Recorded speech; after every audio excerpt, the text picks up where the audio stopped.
మొన్న మనకి మహేష్ బాబు రాజమౌళి కాంబినేషన్లో వస్తున్నటువంటి సినిమా అదేదో మనకి రామోజీ ఫిల్మ్స్ జరిగింది అది.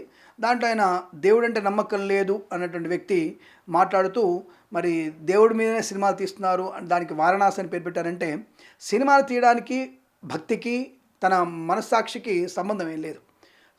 తన అభిమతం అతను చెప్పాడు. తన భగవంతుడు నమ్మకం, అతనికి నమ్మకం లేదు, దేవుడు లేడని లేదు కదా.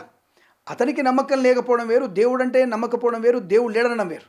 ఆయన దేవుడు లేడనంటే ఇప్పటికీ ఆయన పతనం ప్రారంభమయ్యేది.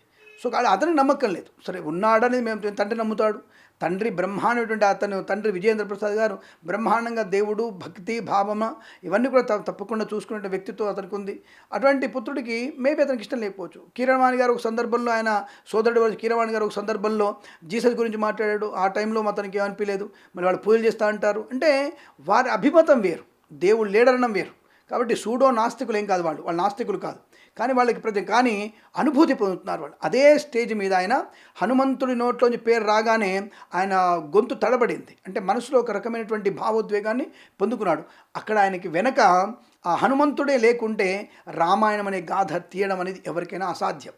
కాబట్టి ఆయన నమ్మకంతో పని లేదు, ఆయనకు నమ్మకంతో మన పని లేదు. కానీ దేవుడు నిశ్చలుడు, ఎప్పుడు ఉంటున్న విషయం అతనికి తెలుసు.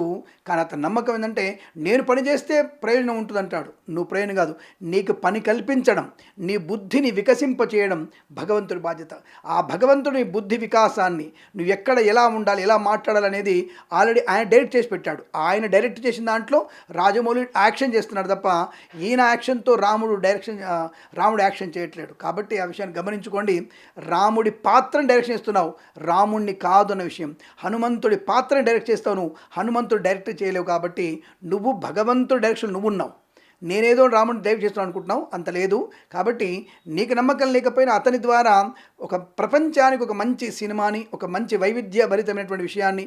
ఇంకోటి విషయంతో నేను దీంట్లో కాంట్రవర్సీ విషయాన్ని తీసుకోకండి. రామాయణ గాథలోంచి ఏమో హీరోగా చూపించడం, దాంట్లో వేరే వాళ్ళు చేసినటువంటి విషయాలు కాకుండా వాల్మీకి రామాయణటువంటి విషయాలు మాత్రం తీసుకోండి.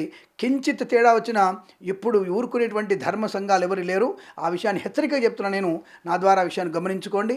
ఇక్కడ రామాయణాన్ని వక్రీకరించో, రామాయణ తప్పుదో పట్టించి, రామాయణంలో లేని విషయాల్ని ప్రక్షిప్తాలు చేసి మీరు రామాయణంతో ఆడుకోవద్దు.